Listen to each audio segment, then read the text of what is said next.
Okay, we need to talk about the Pixel 7a.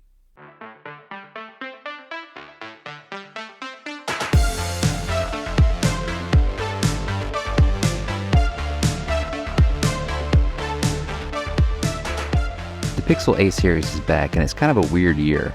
It's a little bit more expensive this year, at $50 more than the 6A launched at, but it's got a ton of new features that pretty much justify the price bump. But that new price almost puts it right in line with the Pixel 7, which means Google is kind of competing with itself. Let's just get into it and I'll explain. We've got a 6.1-inch OLED screen with a 90 Hz refresh rate, and it's solid. Videos look great, gaming looks great, scrolling feels fluid, it's got IP67 dust and water resistance, newly added wireless charging, the same Tensor G2 processor as the 7 and 7 Pro, 8GB of RAM, and actually a little bit bigger battery than the Pixel 7 at 4385 mAh. It's great, it works. It also comes in two new colors with the coral that you see here and a really nice light blue color. And man, let me tell you, this reddish, orangish coral color looks really good in person. Photos and videos really don't do it justice. Side note, Google has really been nailing the different colors offered on their most recent phones. Now, one of the trade-offs with the A series is that they always swap out the glass backs on their main product lineup with plastic backs. But this one is really hard to tell until you tap on it. Just holding it up and even running a finger over it feels pretty much like glass. It also has an aluminum side rail that runs all the way around where your hands touch the phone most, so in hand it feels almost identical to their metal and glass back phones. It's got an in-screen fingerprint reader, and for my money, it's pretty much identical to the one on the Pixel 7. It's not super fast, but it's fast enough, and it works the majority of the time. I'd take a side-mounted fingerprint reader over the in-screen, but no one at Google will answer my calls anymore. You also get Face Unlock, which is the fastest method, but also the least secure. Okay, before we move on, I wanted to touch on the screen size. I know that most people prefer bigger phones these days, but the 6.1-inch screen just feels like it's the perfect size. It's easy to use with one hand, easy to slide in and out of your pocket, and I don't feel like you really miss out on a whole lot watching videos or using apps on this thing, even when compared to like a 6.7-inch phone.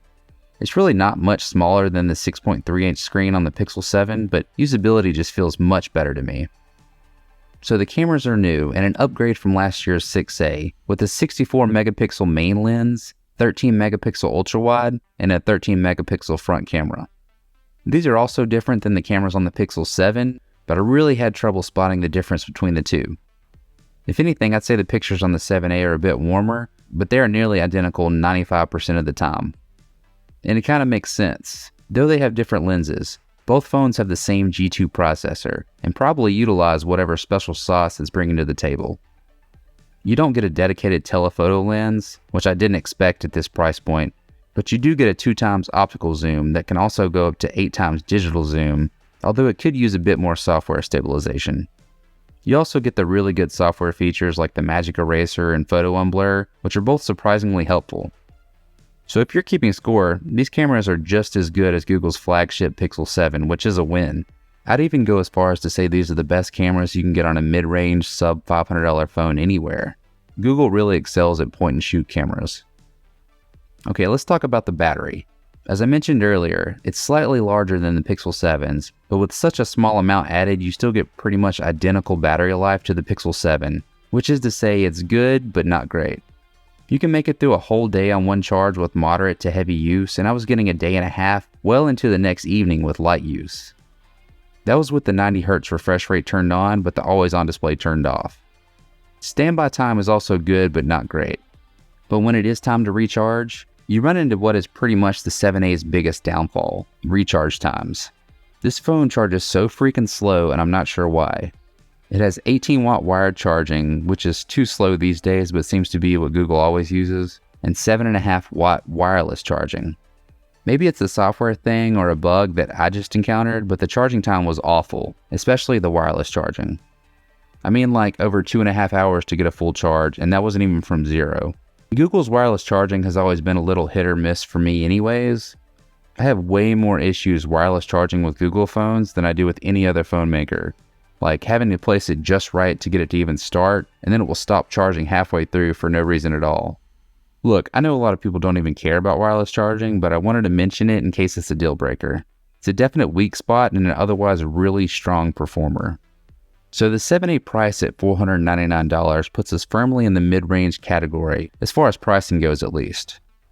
But it punches well above its class in pretty much every aspect, with the exception of the charging issues I just mentioned. So would I recommend it? Yeah, for sure.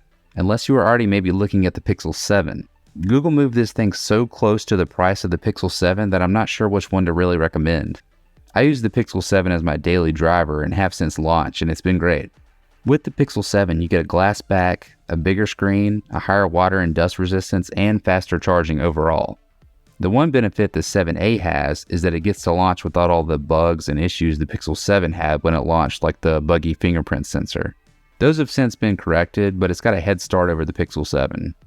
It will also probably get update support a little bit longer, just due to it being released later than the 7. On the other hand, since the regular 7's been out for a while now, you can usually find it on sale for the same price as the 7a, if not cheaper at times. Do keep in mind that the value of the 7 will probably drop a lot in the next few months when the Pixel 8 is launched. But overall, I'm a bit stumped on this one. If you just want a Pixel and don't really care if it's considered flagship, I'd go with the 7a. I really like the new colors, and it's the best sub $500 phone on the market right now. But that's all I've got for today. Hit those subscribe and like buttons if you enjoyed it, as it always helps out. I appreciate you watching as always, and I will see you in the next one.